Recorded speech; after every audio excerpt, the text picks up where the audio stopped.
Welcome back, ladies and gentlemen. Good afternoon. Good morning. Our final thematic panel is entitled Educational Challenges, New Technologies and Old Inequalities. And to speak, our keynote speaker, I'd like to call the Executive Superintendent of Instituto Unibanco, Ricardo Henriques. Please welcome us.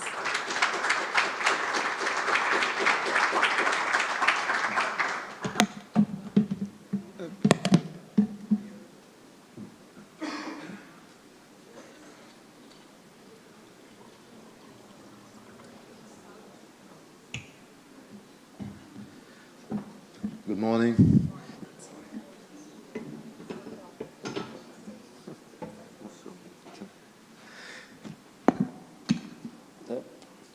So I want to thank Camilo. Thank you very much for the invitation. I go fast to try to keep my 20 minutes here.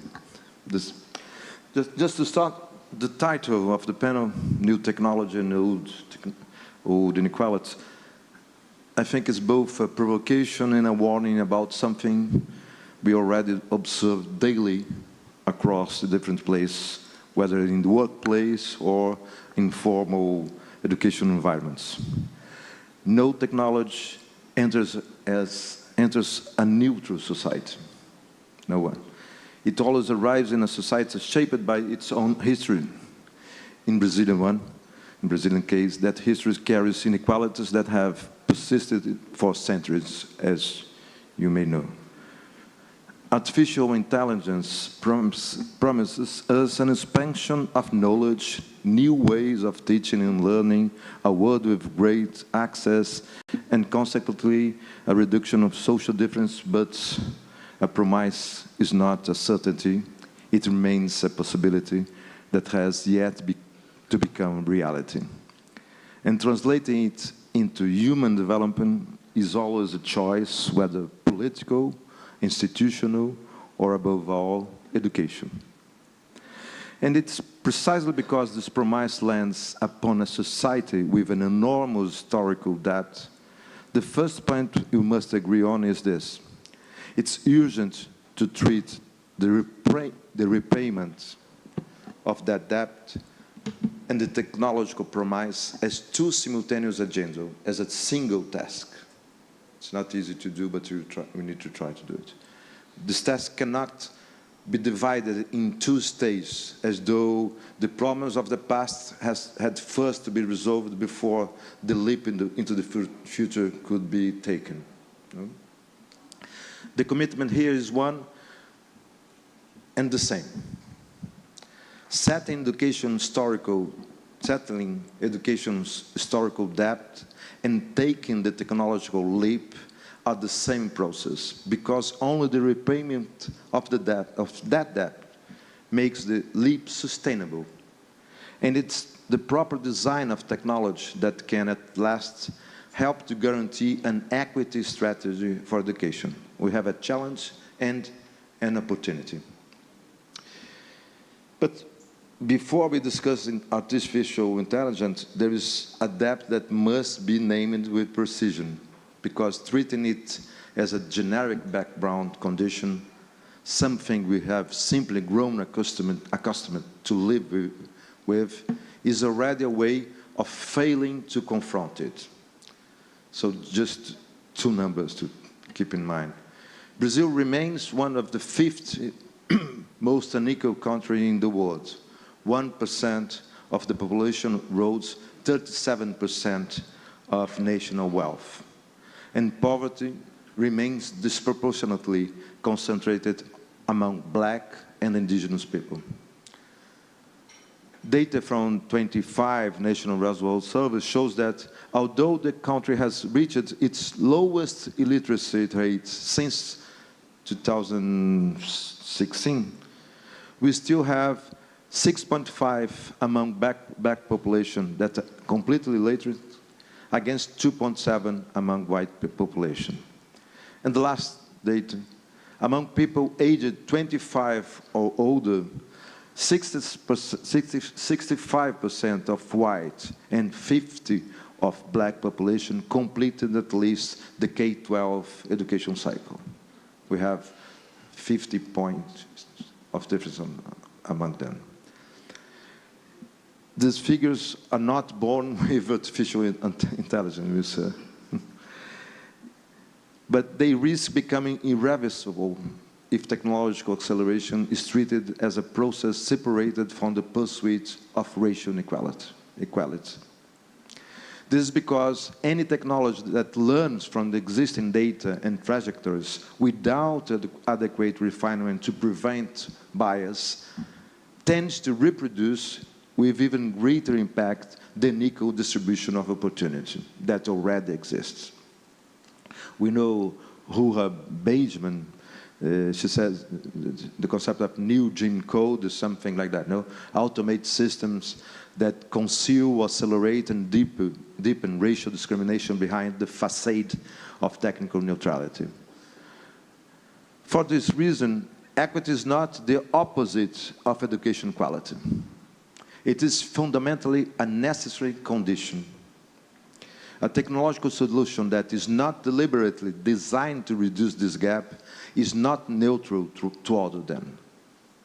It merely preserves and more rapidly reproduces pre-existing patterns.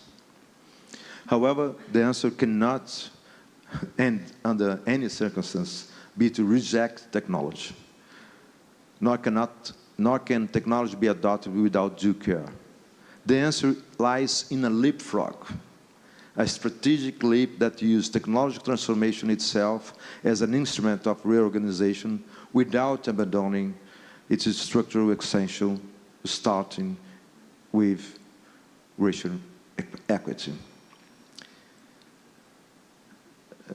And this strategic leapfrog with support of AI lies in an intentional use to reach those of the margins that are of the margins of the learning, let's say. I'll just jump something here, But we need to pay attention that AI performs precisely tasks that should require mental effort, and it produces sometimes the opposite effect. No? Weaker retention and may produce superficial learning. And there is a researcher at Cambridge, Advait Sarkar, and he says, then he's a researcher on the effects of AI on cognition, and he enforced one warning. Delegating judgment and problem formulation to AI assistance has been found to trigger an invisible de-skilling with 4 dimensions. We have fewer ideas, we think about them less critically, we remember them less well, and we have harder time doing it. So it is lots of empirical research on that. So the risks is that generative AI began to automate human judgment itself, whether through the formulation of the questions, the evaluation of the answers, or the decomposition of the problem. The uninformed use of AI in education is not neutral with respect to this historical debt that we know. But just to be optimistic, Sarkar himself gives a warning and a good argument. What if AI gets to the point where it can do a better job of thinking than humans? Elon Musk says this every time. But what is the associated question to that? What should we care so much about protecting and augmenting human thoughts? And Sarkar says 2 things that I'm just reproducing here, that is important. First of all, there may be always ways of thinking that remains unique human strength, of which we may not even be aware. Maybe that. And secondly, we take the position that the ability to think well is essentially for human agents and empowerment and flourishing. So we need to decide, what do we want? A tool that thinks for us or a tool that makes us think better? And that's one of the major challenges of designing education by a humanity lens and thinking about empathy.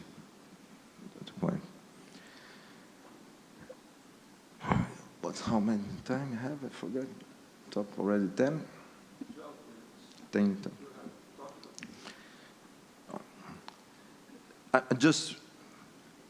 There is a part that I will make this faster here, but just to think, when we think, just to stress this point, when you think about cognitive stepping stone, in a sense, the material condition is crucial, just to keep in mind in Brazil. Just some data. 92% of primary and secondary schools have computers and internet access in Brazil. It's okay. But only 62 make this resource effectively available for students.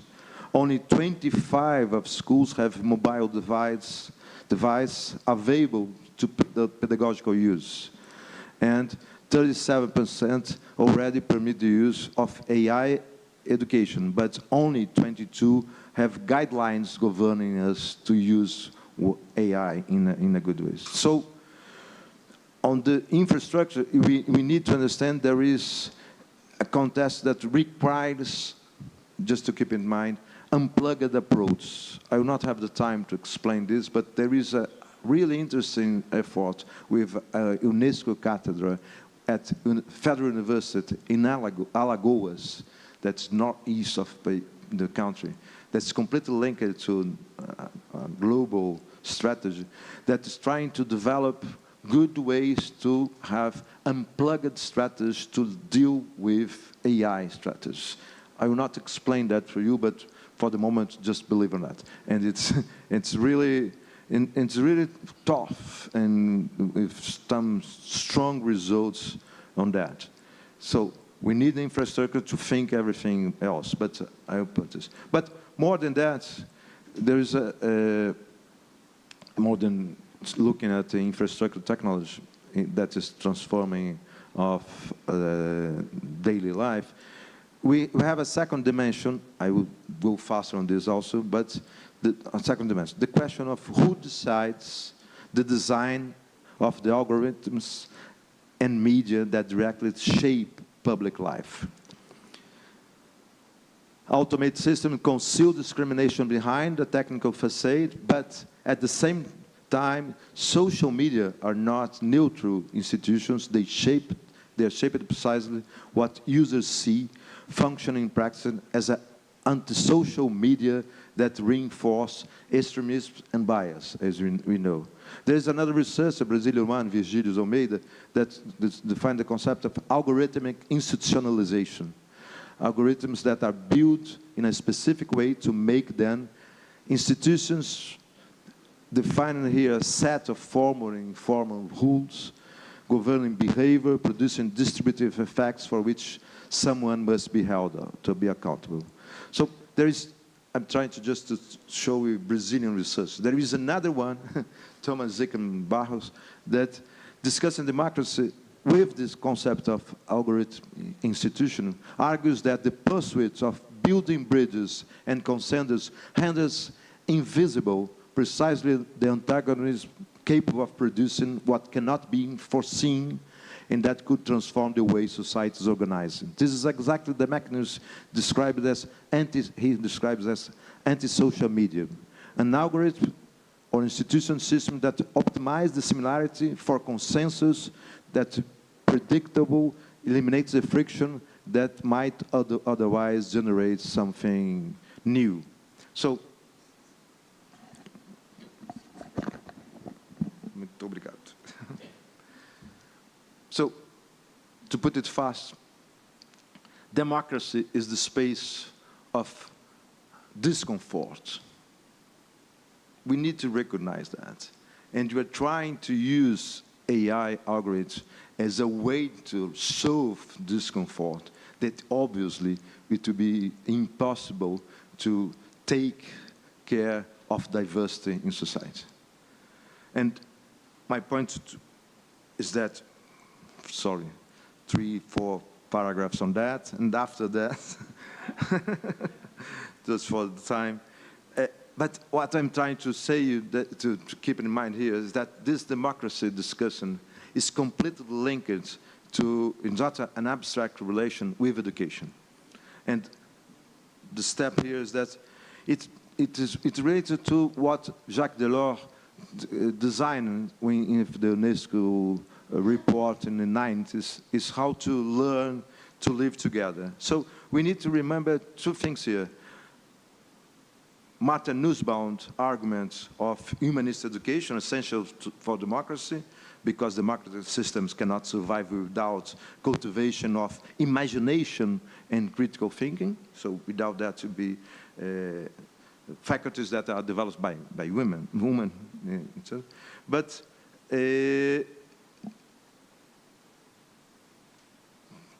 it's not sufficient to that, because we know that we have illiberal societies with high-level education for people. No, we know that. So, but there is a clue here that another French researcher, François Dubé, he helps us here, just to say, saying that it's relating democracy and education. If democracy depends on competence that are practices, not merely thoughts, then perhaps the more appropriate interpretation is not that humanist education failed to form a democratic system, but that it was rarely accompanied by the actual practice of citizenship needed to sustain it. So this is a major problem for our education systems all around the 20th and 21st century. But nowadays, how to put this humanization perspective and practicing democracy in day-by-day education is strategic to deal with AI challenge. So citizenship requires the competence to intervene in the democratic space, to be here to defend one's own and collective interests amid disagreements, and to exercise rights in practice, including the exercise of dissent. So it's not coincidence that the same algorithms that conceal discrimination behind a technical facade are the same that are unable to accommodate the unforeseen. So what I'm trying to put here, that it's what weakens democracy even where humanist education has been offered in abundance. The problem is structural, and it's the same in both registers here. Systems where algorithmic, political, or pedagogical that avoid productive friction produce an appearance of cohesion at the expense of any real capacity of change.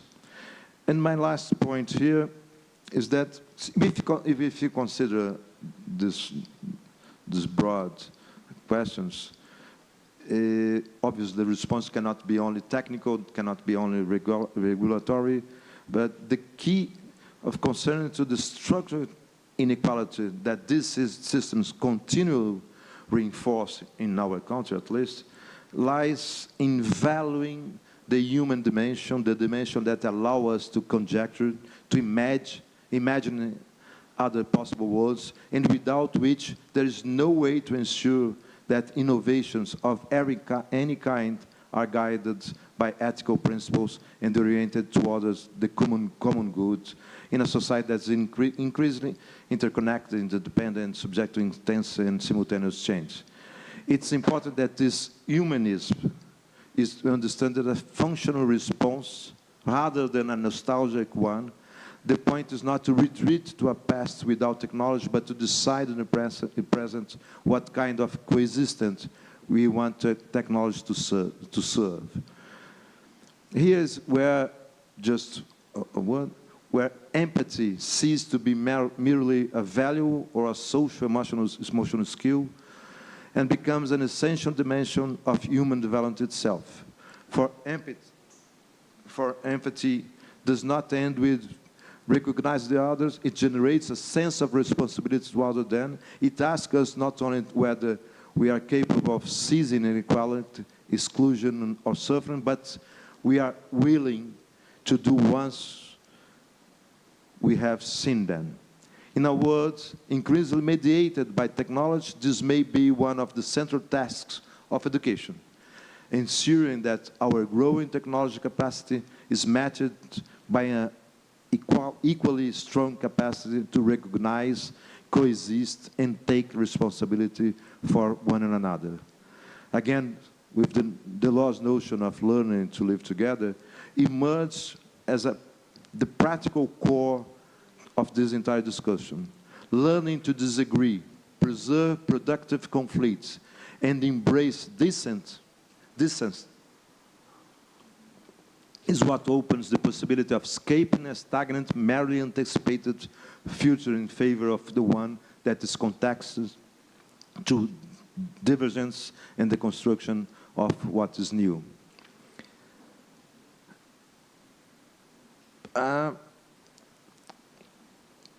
Just to conclude, an education that teaches citizenship without practicing the citizenship reproduce in different terms the very exclusion the open figures already denounced, only with a more comfortable veneer, we could say. So, just two more words.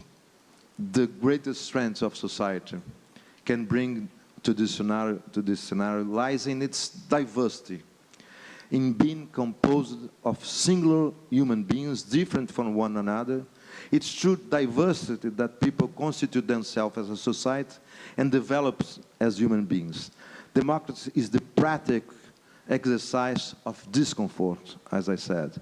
It's the interaction between different world views and values that a more tolerant, creative, dynamic, and inclusive society can be envisioned. A society in which discrimination has no place under any circumstance. A society that thinks collectively and forges horizons of creative transformation for all, because, above all, it wishes to remain human. The key variable remains education, not because it solves everything on its own, but because it's the one field in which we can still collectively decide what kind of human being we wish to continue forming. One capable of conjecture, of imagining other possible worlds, of guiding innovation by ethics, and of common goods. And I finish with a Portuguese writer, just Camilo, that is Gonçalo Tavares, in a beautiful book, and he says, technology is not the opposite of nature, but a form of forgetting it. The danger, and I finish, the danger is not that the machine will think. That's not the danger.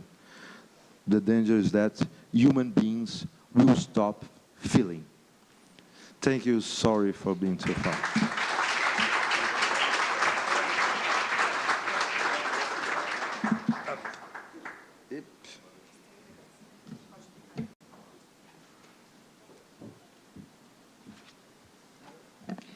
Thank you so much, Ricardo, for this presentation. Please stay with us in the stage. And I will now invite our chairperson of the session, Professor of Ethics and Compliance Coordinator at PUC-Rio, Edgar Lira. The roundtable participant, fellow at SEBRI, Mr. Thomas Treba.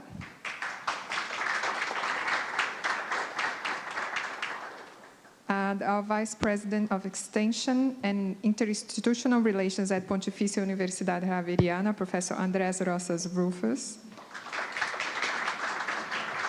And Secretary General at Pontifícia Universidade Católica de Chile, Juan Eduardo Ibáñez. And joining us online, professor at for Learning Science and Teacher Education at the Australian Catholic University, Professor Vincent Geiger.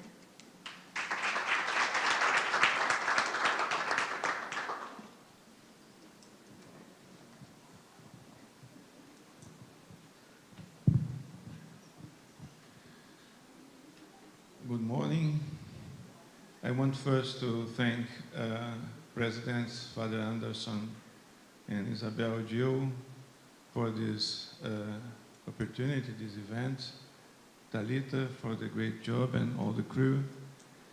And I will stay strictly in the role of moderator because we have 4 panelists.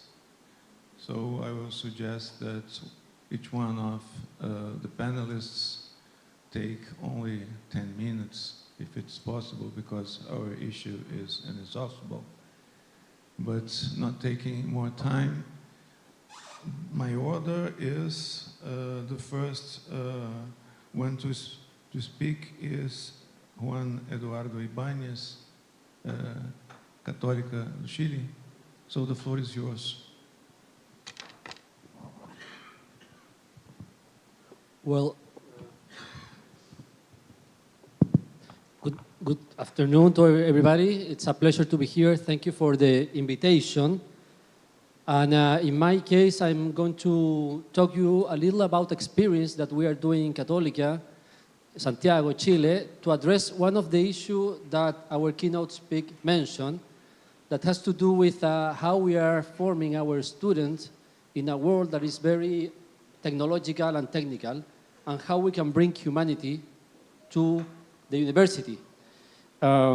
It's also a way that we see that we are train them and make them feel the empathy in the day-to-day operation in our university. It has to do also with the Triennale that we have seen these days and the incredible visit that we had yesterday to an artist. And that reminded me the British artist John Berger, right, who talked a lot about the way to see, what happens when we see others. And so what we're doing in Católica, I'm going to take you in a few moments a picture of what we are doing, has to do with that, how we put our students in a place that they can see each other, they can have time to reflect, and they can have time to think together. It's a very aesthetic and also ethical question. What is the role of the university and how we are doing that? And as Monsignor Tolentino said in the text that is here in the Triennale, we need to look as a university for that moment that is really transformative. And that happened, he said, when we stop looking the others as people that we can use for our purpose, but instead of that, we see them and we recognize them as a human being without reducing them to an instrument. So in a very technological society where our students are using AI every day for everything, we need to think how we can bring them back to reflect. And this is not easy because as we have this shared during this conference, there's many things that are making difficult this time of reflection together, right? We live in a very fragmented society. We have also in a very polarized environment. And sometimes students see the other ones as only an opinion that need to be changed or rebate. So the question is how we create the space for students to bring back together. This is so important for us that we even put it in our strategic plan. One of the first pillar in our strategic plan is to develop a more humanistic education where we can form citizens, as our keynote speaker said, and develop exercise of empathy, but not in a more, I will say, anchor in the social teaching of the church, right? So as we discussed yesterday, empathy can go in many different ways, and we want to put a place where they can reflect about controversial issues that usually will make them polarized, but under the scope of the social teaching of the church, we hope that they can find common ground for discuss and for value each other's. So in our plan, we have two main projects. One is about voces. In Spanish, voces means, right, I don't know in Portuguese how you say, but it's how we speak, voices of everybody. And also we have another program of ethics and integrity that has to do with how we build character within our students. The topics that we discuss in these groups are very specific. We talk about cancellation and respect, the meaning of life, the digital loneliness, dignity and the end of life, social justice, etc., etc. So what we are doing is we're putting students to talk together. This is a course that is now in the university, has credit. And the methodology is very risky because we take out the professor from the classroom and we even take the student out of the classroom. We put it in aulas abiertas and we train one of them to be the facilitator of the conversation. Right? We study a lot how we form citizens today. We work with the Norwegian, and they say that you lose time if you teach them the structure of the state or the duty to pay taxes. You first need to teach them how to listen to each other, how to disagree, how to dissent in a respectful way. So the course bosses train one of the students, and we assign them 15 students that will meet for 15 times during a semester. So what we are doing, following Aristotle's thesis of virtues, is that we hope that they, at the beginning, it will be difficult for them to talk with each other, but at the end, they will gain the habit, and hopefully, during the end of the semester, they will bring us as a part of their character. We also, it's forbidden to have technologies or electronic devices during the conversation, and what has happened, it's incredible. It's kind of a very sacred place to reflect. Right? When the students are talking in these courses, nobody interrupts, nobody stand up. It's a real way of resistance. Right? We also make this conversation happening in different places of the university. This is one of our rooms of exhibition that have colonial art, and we put the students them to talk about these controversial issues with no technology and to just talk to each other, right? At the beginning, we are very nervous about what's going on. Everybody said that they will start fighting because the issues are controversial, but they are among the best students of the country, and we trust them that they will be able to reach an agreement. They don't need to reach an agreement, actually. What they need to do is listen carefully each other and respect. And the first session are kind of difficult, but at the end, the third, fourth, or fifth session, they incredibly develop this habit of listening. And we have been so grateful of the result of this course. At the beginning, we start with 120 students. Today, we have 600 students. It's volunteer, but it's very exigent in terms that they need to study before the sessions, and the facilitator will also qualify them if they really study and reflect about the materials that they are talking about. I also want to recall Pope Leo in the letter that he issued last year about drawing new maps of hope that is dedicated to Catholic institutions. He explicitly said that we need to create places of silence, discernment, and dialogue. So in these circles, what we are trying to do as an act of resistance is to create time for them to reflect, to stop in a moment the algorithm and the answer that immediately became with the AI, to be able to reach consensus, disagree, and respectfully appreciate the other. I'm going to finish now. I just want to tell you that also this has created something that we didn't expect. That is also what Pope Francisco called in Fratelli Tutti, the civic friendship, right? He called us to develop this civic friendship, and we find out that students that came from different backgrounds really feel that they have a place to be in the university. They found other students and they became friends. Some of the young people who are there told me that he has been 3 years in the university and had developed no friends at all. And this is the first time that he has a group of people who he feels that they appreciate him as a human being. Not for what he's doing in classes, not for the success of the grade, but for what he's doing. And we believe that is bringing back dignity to our students. Just to finish the topic that we have 5 principles that they discuss: the dignity of human person, respect, the common good, the subsidiarity and solidarity, and we put the topic that I mentioned before into this principle, so they have to read classical philosophy, they have to read the social teaching of the church, and then to see a modern art that conceptualizes one of these topics, and they go back to the session to discuss and to meet each other. So that's our experience. We hope that we will have this for all students in the university. We hope that every student that came into our university will pass through this course, and by then they will learn how to be with others, how to respect, and how to be a good citizen for the future. So thank you so much.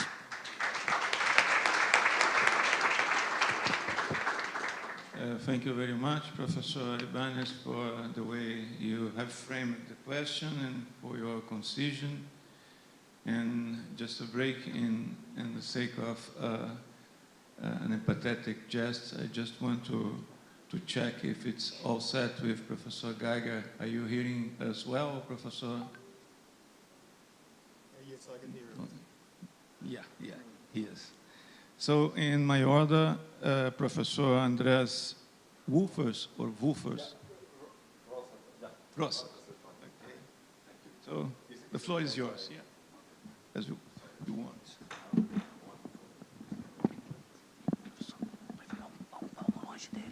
Okay, thank you. Okay, I also had a presentation. Thank you very much. And good afternoon for everyone. It's a pleasure to be here. Up? Perfect? Okay. And thank you for the invitation, and thank you for a wonderful presentation, Professor Ricardo Enriquez.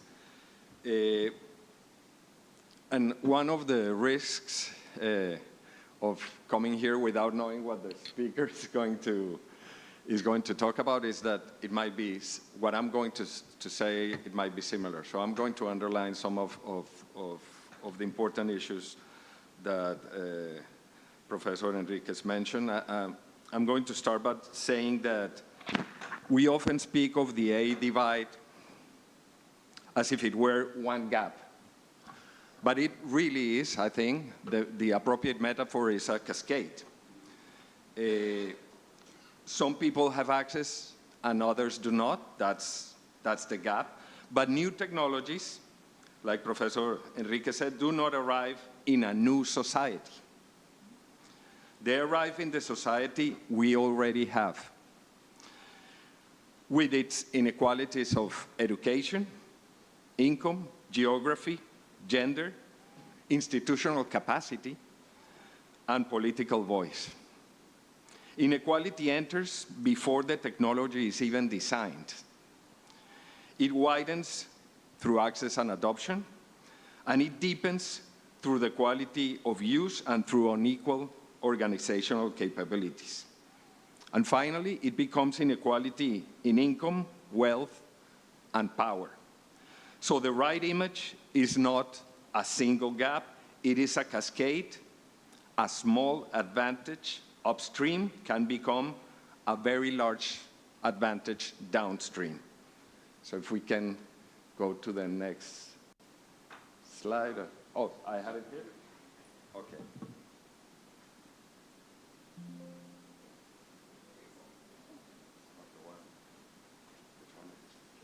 Sorry, I have.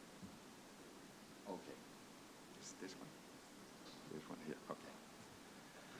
So this would be the cascade. The first thing we have to ask is, whose problem are we trying to solve? The second is, who can reach, which is the access part. Who can reach the technology? The third one, who integrates it in its work? I mean, how is it embedded in our work?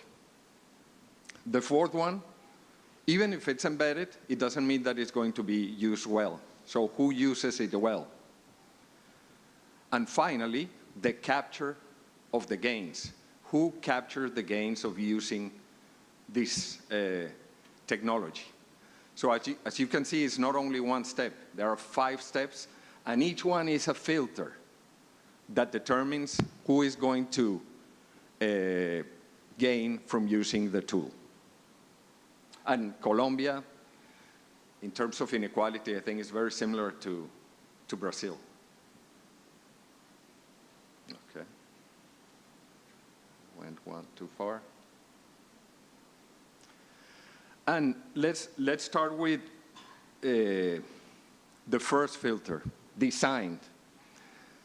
Design inequality decides whose reality becomes legible.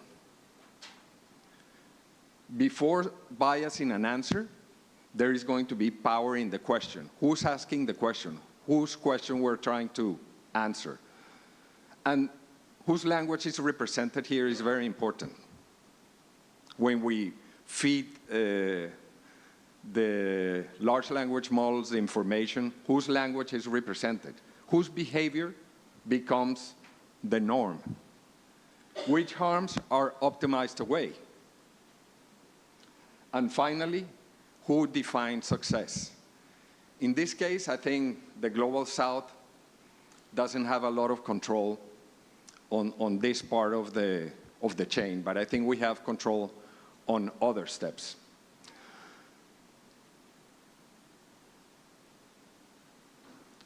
One important thing is that we have to try to stop using access as a synonym for inclusion, because of also what Professor Ricardo Enriquez said.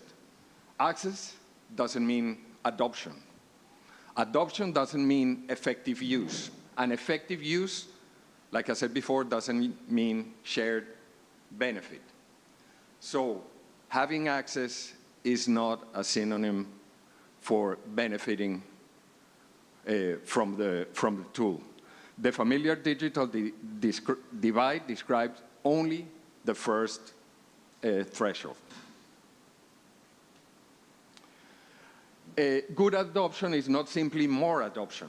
And here, when I mean good adoption, I'm talking about the normative issue, no? Not the efficient use of AI, but the normative problem. You can have augmented adoption, in which AI builds capability of humans.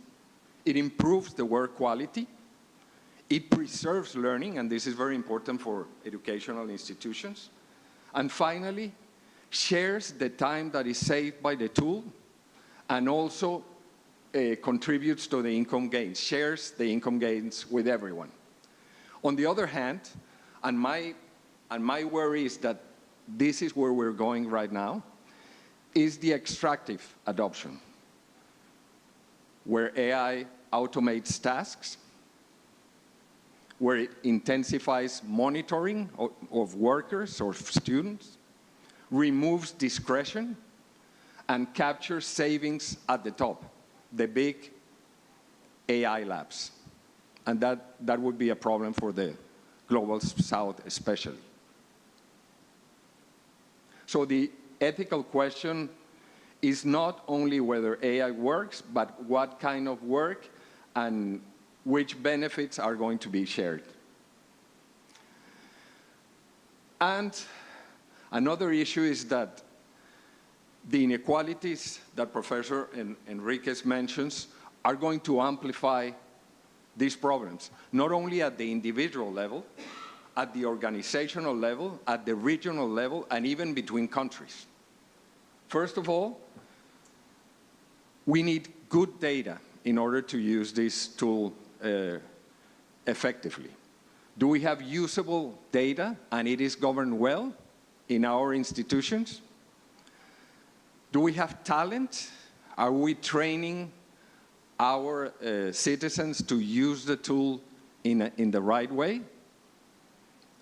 Do we have process in terms of redesigning the tool when it doesn't serve our needs? No? Building apps that serve our needs using AI?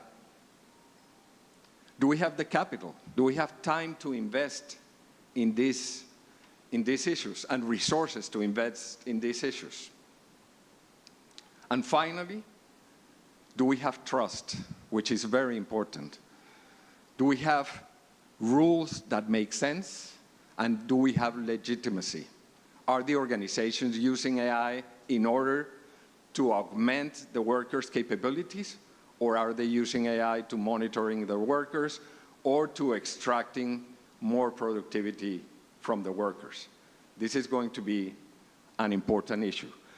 And organizations and individuals and countries have different resources in all these issues. So inequality at the beginning is going to amplify inequality at the end. I think one of the most important issues for universities is that labor inequality has more dimensions than unemployment.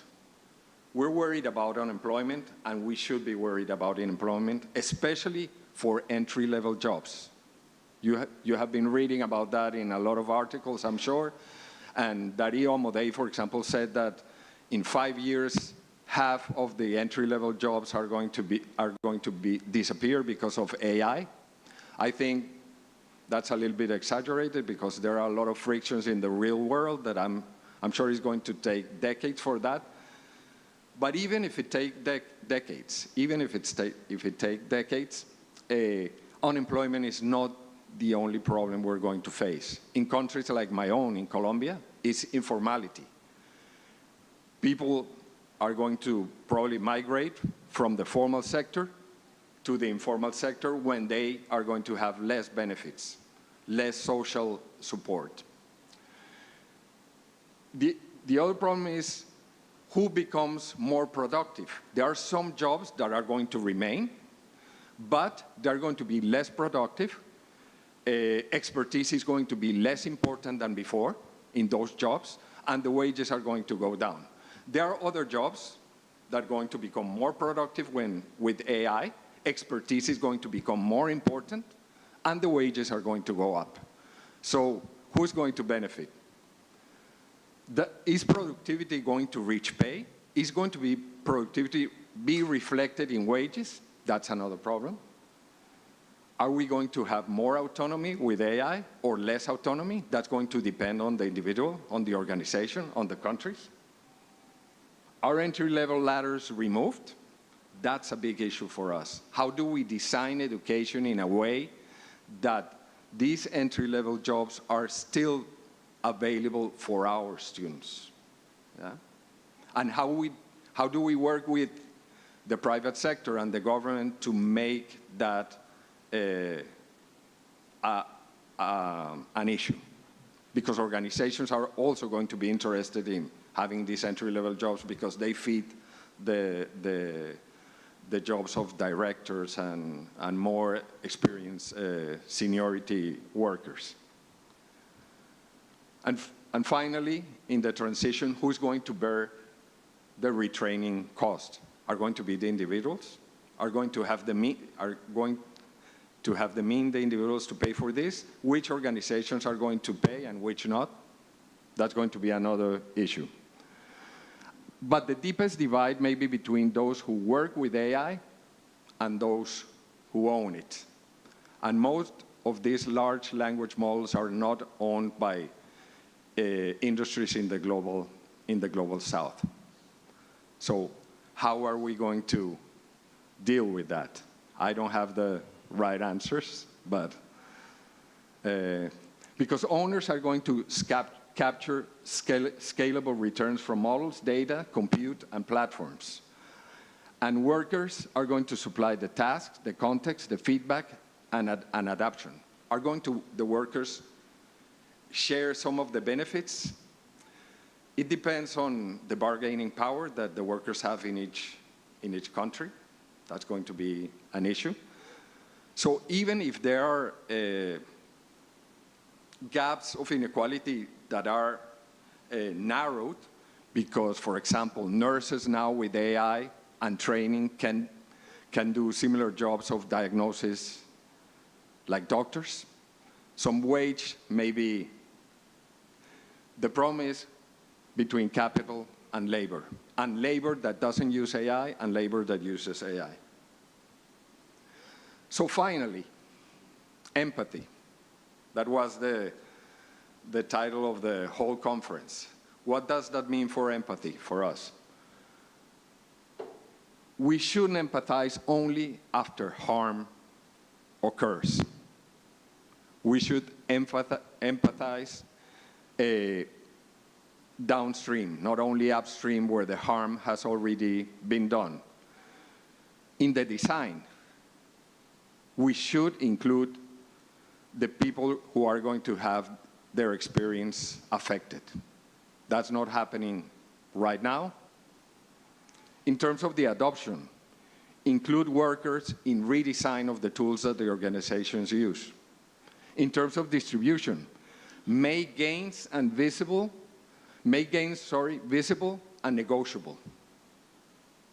In terms of governance, create voice and recourse, not only at the country level with political issues, but at the organizational level.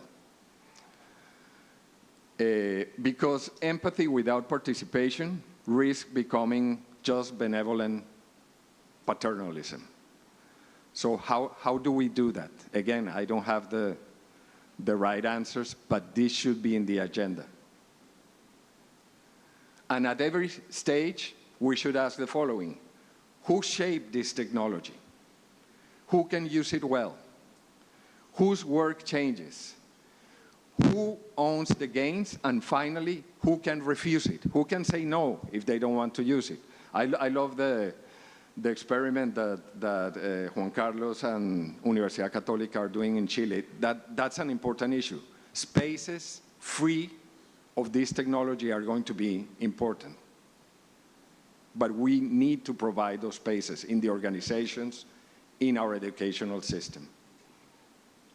And a final thought, I end with a quote from Magnifica Humanitas, Pope Leo, which is something that Professor Ricardo Enriquez also said in a different way. Technology is never neutral because it takes on the characteristics of those who devise it, who finance it, who regulate it, and who use it. And in this case, I think this is more important than ever because the speed of the adoption is really fast. The scalability is huge. And this is a general purpose technology, like electricity. It's going to affect every sector of the economy. So we should really pay attention. I want to end by saying I'm not a Luddite, but I think this paying attention on each step of this process is really important. Thank you very much.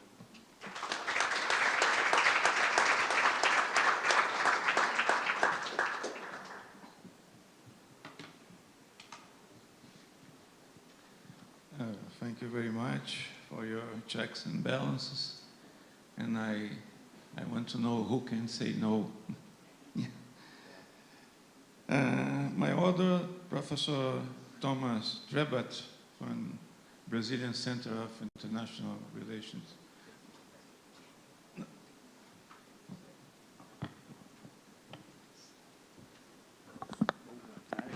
I don't have a... Obrigado. Sim. Tá bom assim? I don't have a presentation, so if I just feel more comfortable up here, I can phase through my notes. Thank you very, very much. A great honor to be in this conference. The objectives it holds high are objectives we all support, and the conference is moving with its emphasis on empathy and in the direction the whole world needs to go. So congratulations on the conference itself, Professor Alida, for inviting me. Professor Enriquez, Ricardo Enriquez, a great figure, a researcher in the economics of education here in Brazil.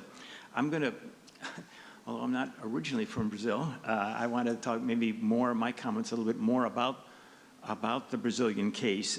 In the argument I will make in the time that I have, we talked a lot about digital divides originally, and who had access to internet in particular. And that's a problem that has kind of been not totally solved, but more or less solved in Brazil. Almost all kids in the public schools have some access through the K-12, have access to the internet. But that hides what I think, if I understood, the cascade of problems that mean it's not so much access as such, it's quality of access. what skills students are actually acquiring using that internet. And that, I think, is the problem, and I'll talk about that in a moment if I have time. The second, and I'd like to do, I feel more comfortable as an economist looking at it from an economics point of view, is that economic inequality is a huge cost for society. It isn't an expense, as it's often seen. How much should we put in the school budget? How many computers do we need to buy? How many? No, it's reflected, the cascade issue, if I understood the use of that term properly, comes back and haunts us forever in society. It's a dramatic way to say it, but I want to talk about that. You pay the price for not allowing your citizens to acquire the skills that they need to be productive workers in the global economy. There's a reason why those AI companies are not found very much in the global South. And the people who invented them, let's take the United States as an example, they started out in their garages at home, but they had good basic skill acquisition in schools. All of the problems that we have, low productivity, low growth, lots of informality, financial problems galore with our governments, social programs that are overloaded. All of these trace back to inequality in the school system. They do. And while that may sound commonplace, it isn't taken seriously in economic debates. We're always talking about improving our social programs or cutting government expenses, but we don't go back to the root problems of inequality in the classroom. AI, listening to my colleagues speak, can cut either way. It can benefit those kids who have access to better trained teachers. They have both internet in school. They also have computers in school and computers at home. They have parents who are literate, who are trying to themselves learn generative AI and move with technology trends. Those are huge, huge advantages, but they accrue to a minority of the population in Brazil. Ricardo Henrique reminds us that 1% of Brazil by population controls 37% of national income. So whose kids are going to get the most benefit from AI?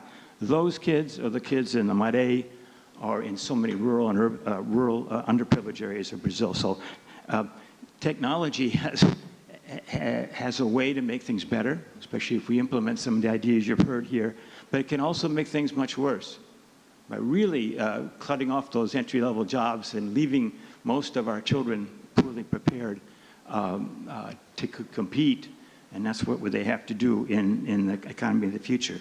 So what the Brazilian data tell us, I think I've already signaled that to you. Connected schools doesn't mean equally equipped, and if you try to do your homework on one of these things versus having a MacBook or at home and with a large screen and one in school that you can also access. In other words, there's a device gap.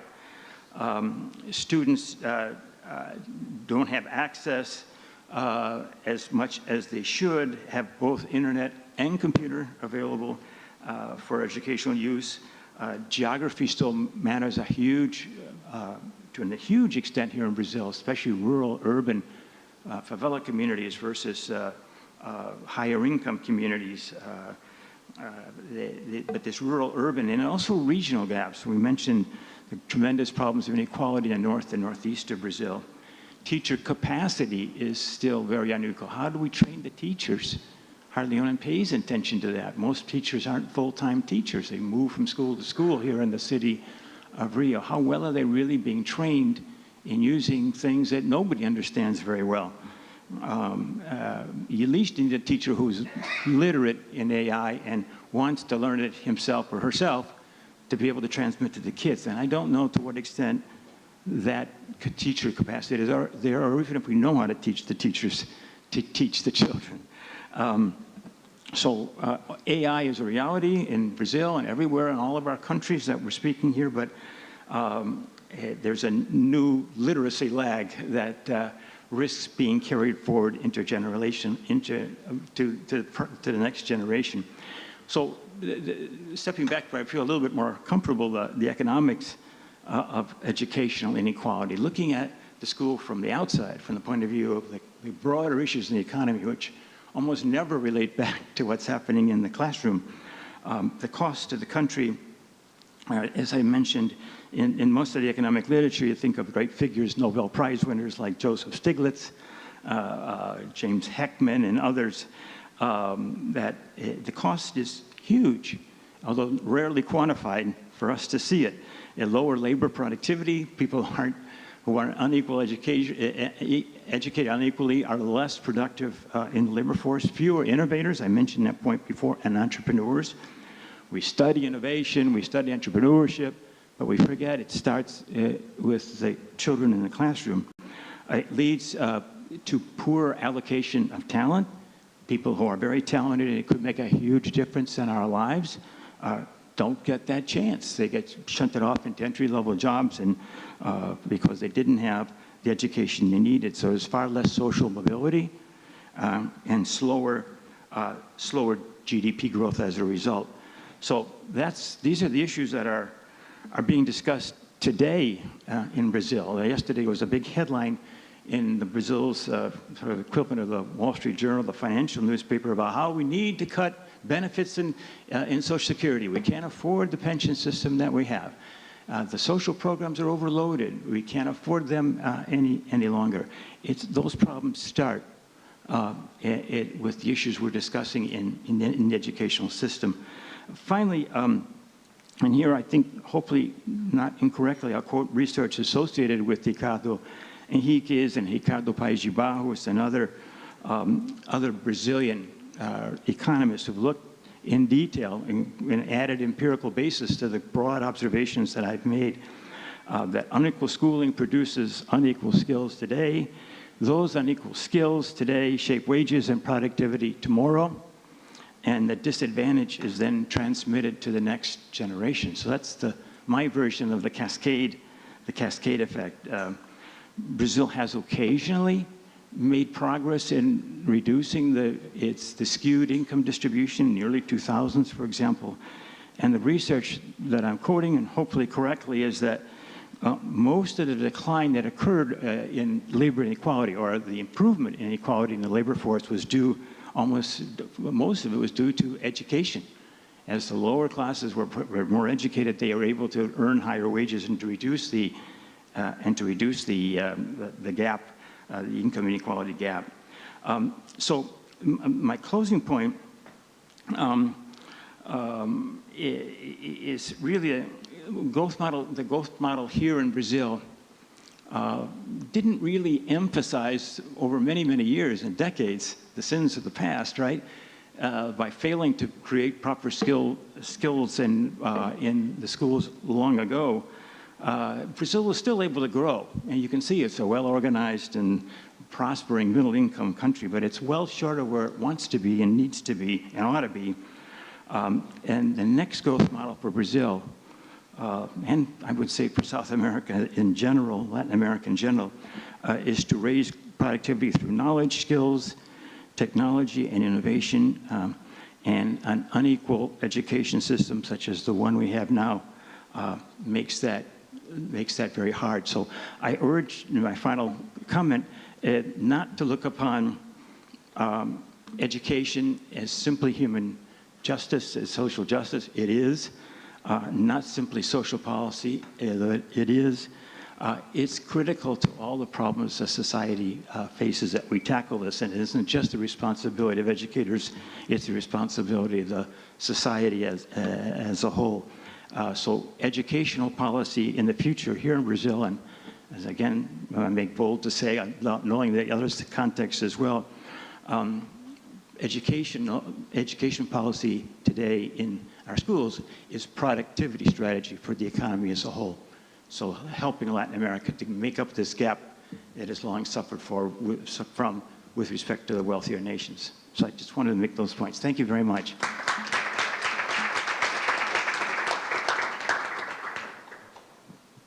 Thank you very much, Professor Trebat. Now our last professor to make his speech, Professor Vincent Geiger from Australia.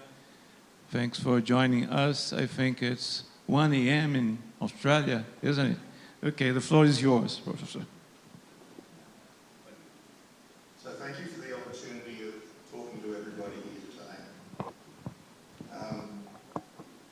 My thoughts on this topic come out of the research program I conduct within Elston. And that program is concerned with STEM education for critical citizenship and sustainability. So the focus of that program is about investigating pedagogical approaches that engage students with real-world problems, but also requires them to think about the consequences of their potential solutions to those problems. The problems we look at are embedded in what we describe as global disruptions. Those things that we are increasingly engaged with and concerned about as a global community, things such as global warming, poverty, energy insecurity, food insecurity. And those things are coming closer to home, I think, in every country in the world. So we design tasks for students to work on in STEM classrooms, maths, technology, engineering, and science, that have a focus on the people being disadvantaged by such disruptions and what could be done to help them through STEM. So a typical example is drawn from my hometown of Brisbane, where we've had 3 100-year floods in a period of 5 years. And this, of course, has caused enormous damage. People have lost their homes, and the people most affected are those that are the least able to recover. Those people living in inexpensive housing on floodplains, for example. So we ask students to engage with this sort of problem and ask them to find ways of addressing them, helping these people out. What advice would they be able to give them? And of course, students make use of technology to engage with these sorts of problems. They use the technology to find information, statistics, and of course, they make use of AI to help them design solutions as well by asking AI directly. So working in this space, we've come across a number of findings that we think are very, very important in the world in which we're moving into ubiquitous use of AI. And the first is the vital role of criticality. Being able to think critically, being able to evaluate what information they are gathering as they make use of the internet or AI. How can they scrutinise that information? What capabilities do they need to be able to make balanced judgments and prudent choices when they make use of such information, especially in the world that is increasingly engulfed with mis and disinformation?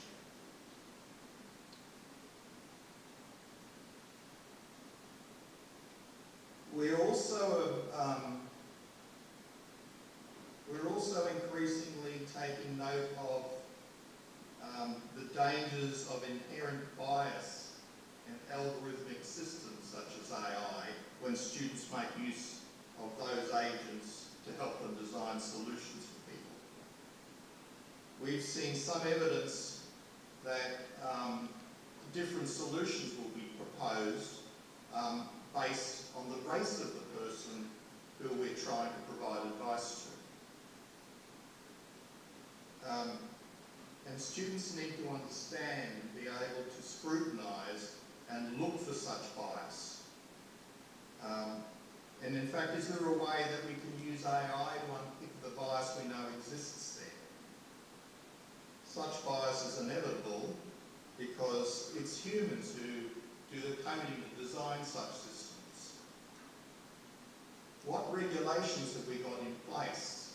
What safeguards have we got try and prevent such bias, especially in the case where students are using such systems. The best of AI people, although talk, you say this space is still relatively unregulated and there are dangers there. Our third finding is the vital role of empathy and compassion when working with technologies in attempting to provide advice or to find solutions in these sort of disruptive circumstances. And it's not just because being empathetic and compassionate is the right thing to do. It actually changes the way you think about the problem and enables you to design solutions that are specific to the human condition of an individual or communities. The final point I'll make is that, in my observation, people are beginning to use AI in education almost from scratch, like we knew nothing before. Yet we've been through many cycles of innovation in technologies and education, and we've learned things from those circumstances.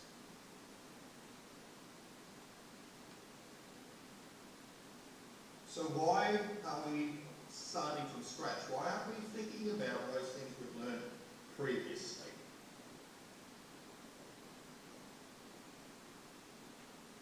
I've just lost track of my notes for a minute.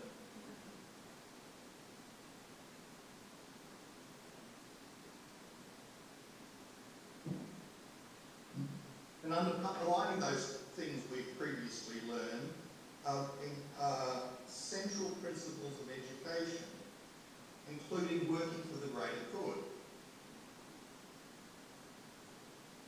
So my parting question is, how can AI augmented humanity find ways of adhering to the principles in amongst the noise that maximise advantage to those that are already advantaged? Thank you.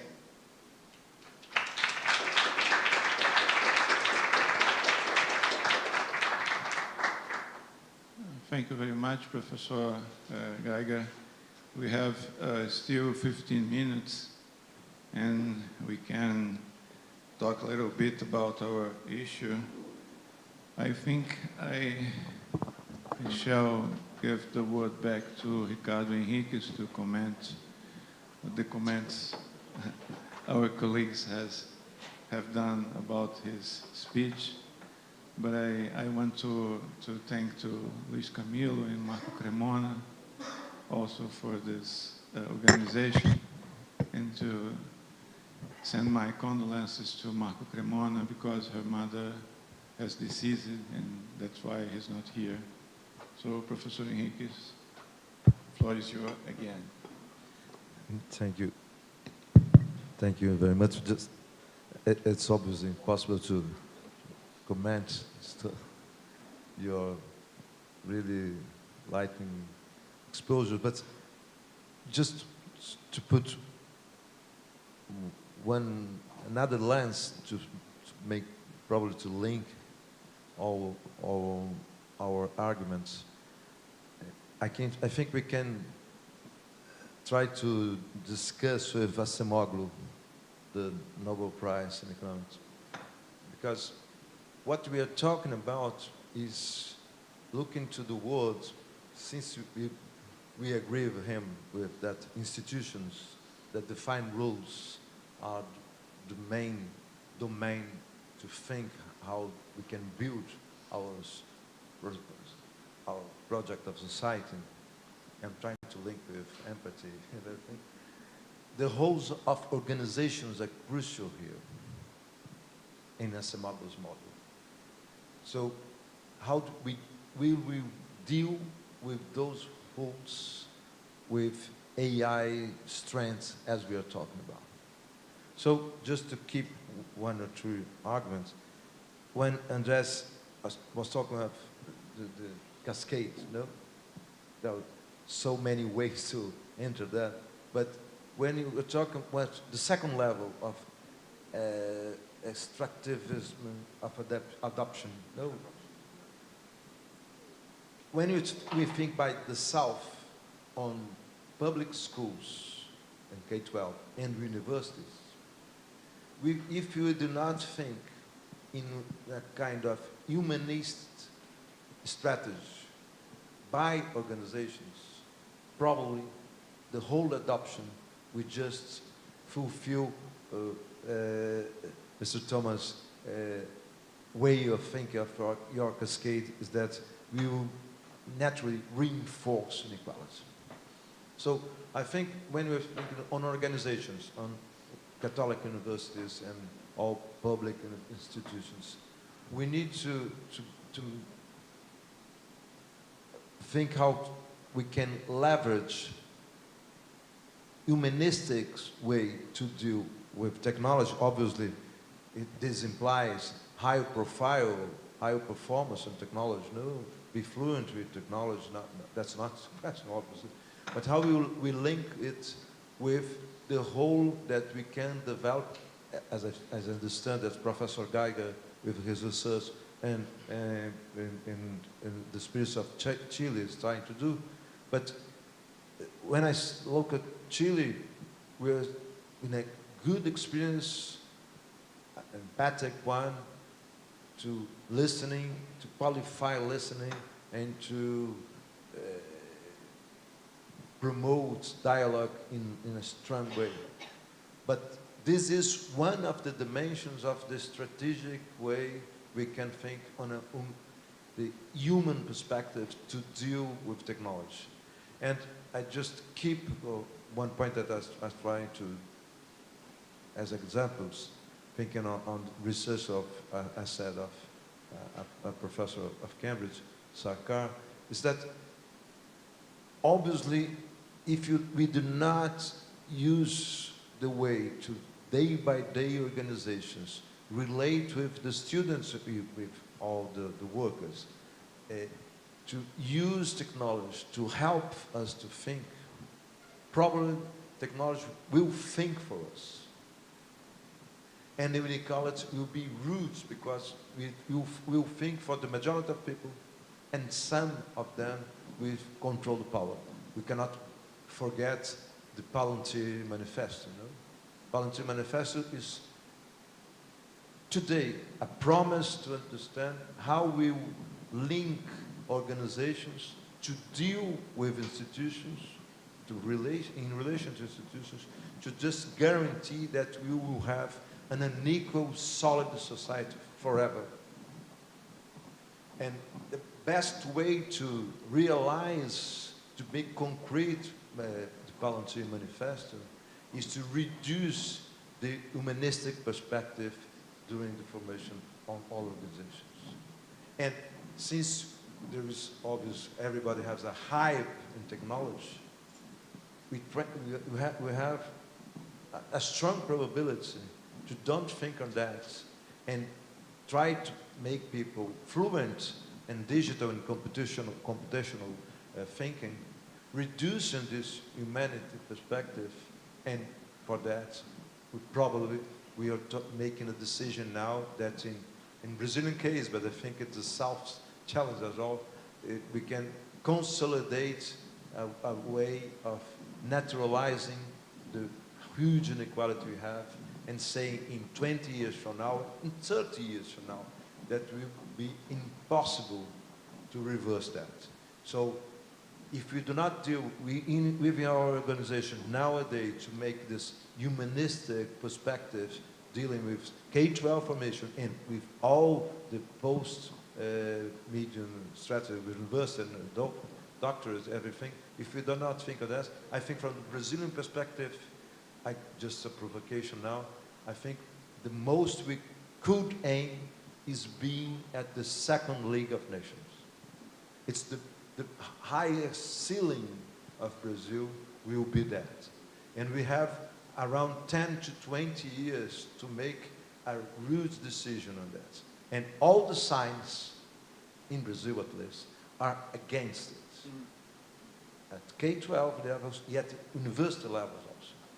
So I think on this seminar, we should discuss this and start reflecting about how to put it. It's obviously not an easy way, just to finish, and obvious that we have lots of experience that make a sign to us that we need to do, we practice democracy, contradictions. As I said, if we recognize that democracy is the space of discomfort, we need to produce not comfortable ways to think about the future.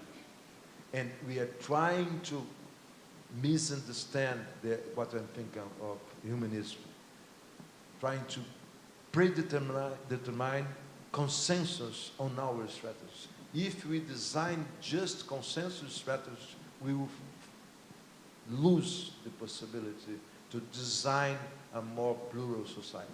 Because consensus will converge only for a point that's already silent. That's the point that's behind Palantir Manifesto. We will converge for that if we try to build consensus in the way that is putting down. So we need to produce ways to think about divergence, about diversity, about plurality of views, of disagreements. And this is the field to produce humanity's way of valuing imagination, creativity, the capacity of them.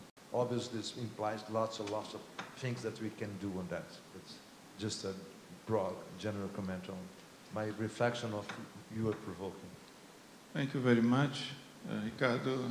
We are now running out of time, but after talking about dialogue, I want to open for the audience to know if there is any comments or questions, and then give the words to our panelists to final. Erika.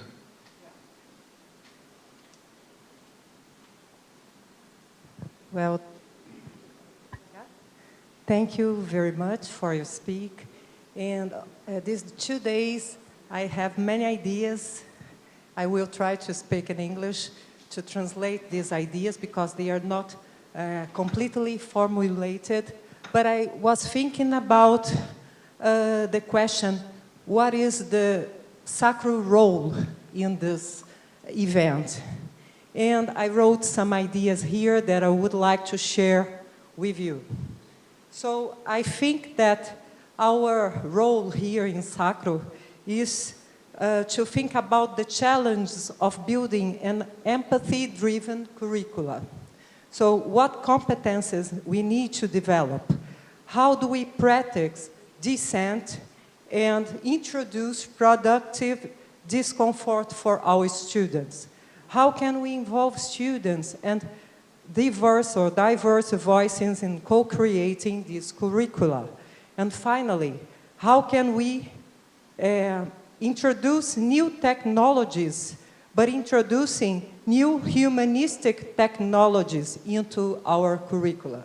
So I think that this is my synthesis of all that I have heard here, and we think that we here have a challenge also to include in this discussion the students. I think that they are the voices that we have to incorporate to think about everything we are trying to, develop here. To, develop is code switching completely, sorry. Thank you very much, Erika. So I give the floor to Professor Ibanez, Rosas, Trebet, and Geiger for a final word. It's possible to address Erika's comment or not, whatever you want. Professor Ibanez. Well, yeah, thank you so much. I think that's one of the main goals of Sacru, to rethink the way that we are teaching, and also that's what the Vatican can also call us. I think the Triennale has been an incredible example of what we can do when we work together. Nuno Crespo, the curator, is there, and I want to thank for his ambition and his dedication to this project. And I think that gives us light that what we can do as Catholic universities to put very high challenge and work together to start thinking about solutions. I think we're very far to understand yet what is the impact that the AI will have in our societies, in our education. So being together, sharing experience, I think is very valuable to develop a community with a very sense of purpose to start thinking about this issue. So thank you for the invitation. Professor Rosas. Okay, thank you.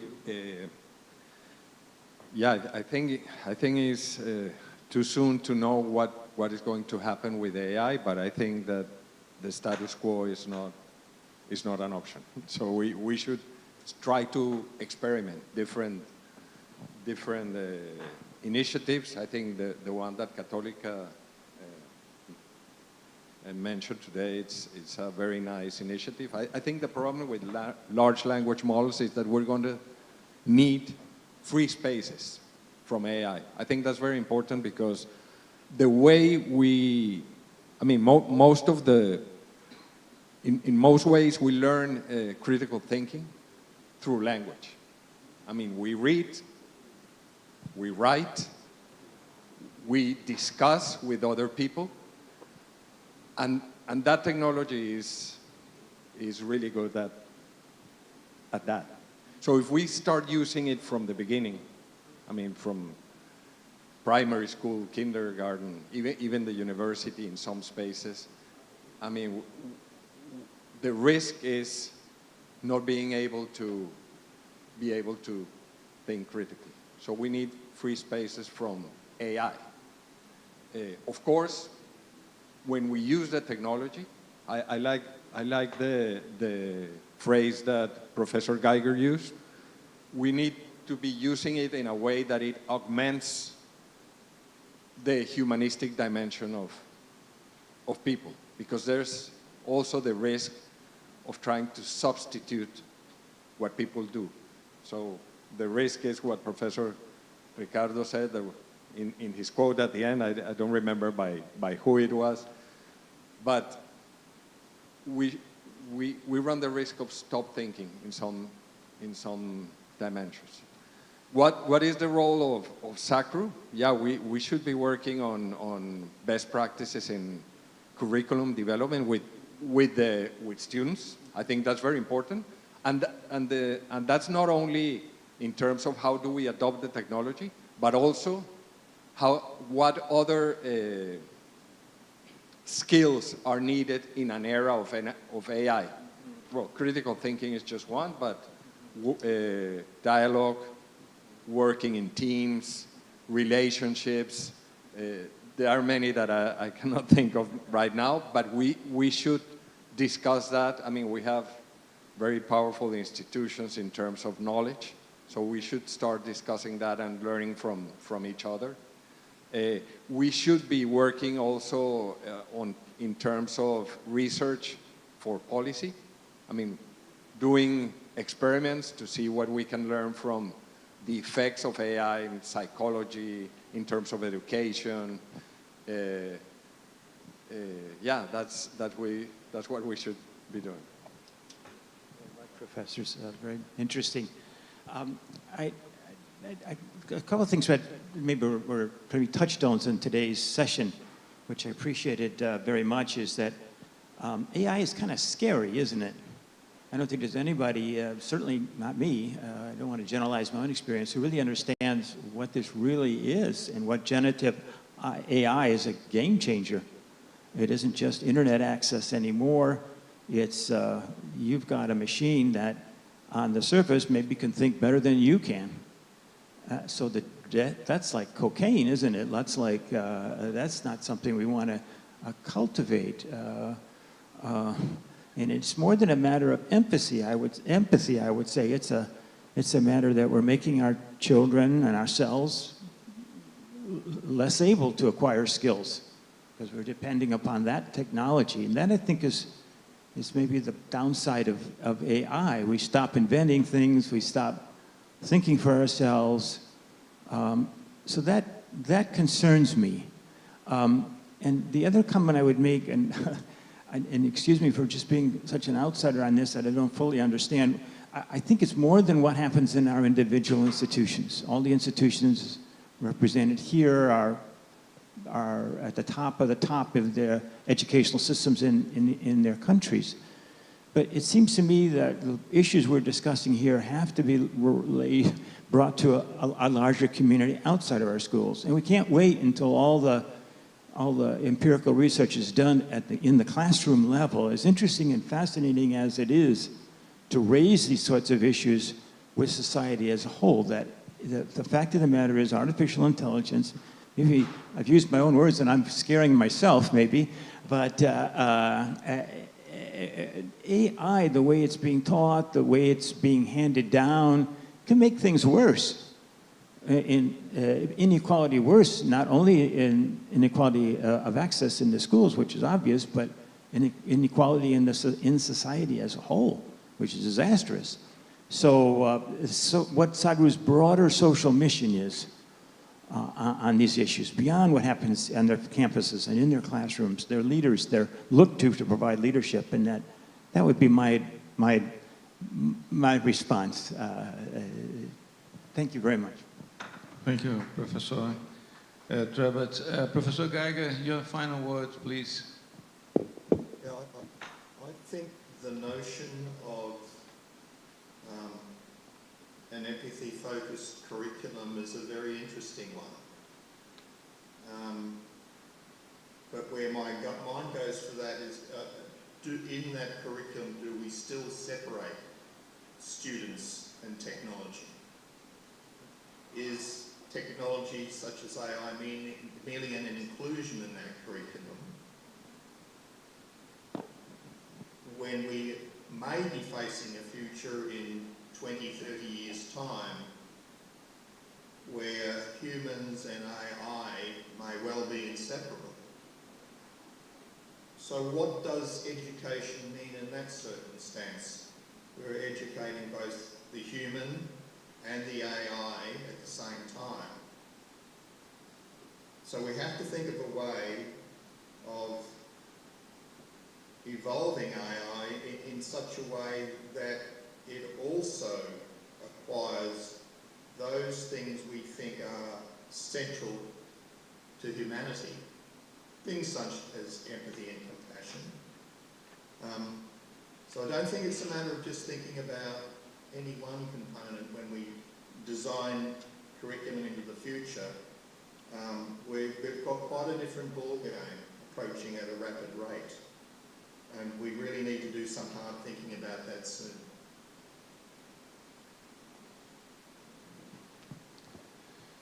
Okay, that's it, Ricardo. You want to?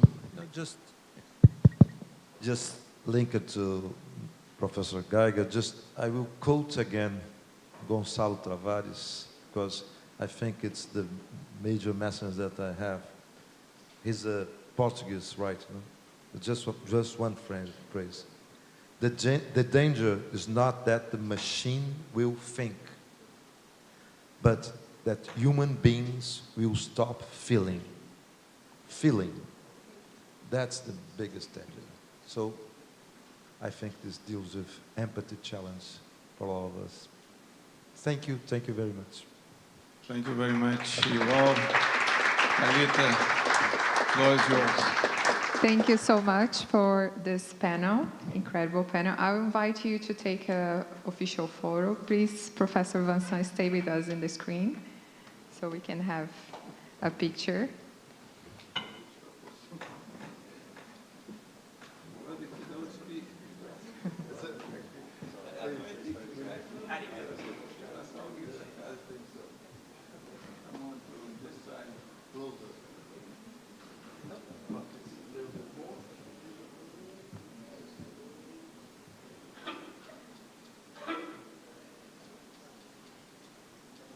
Amazing, thank you.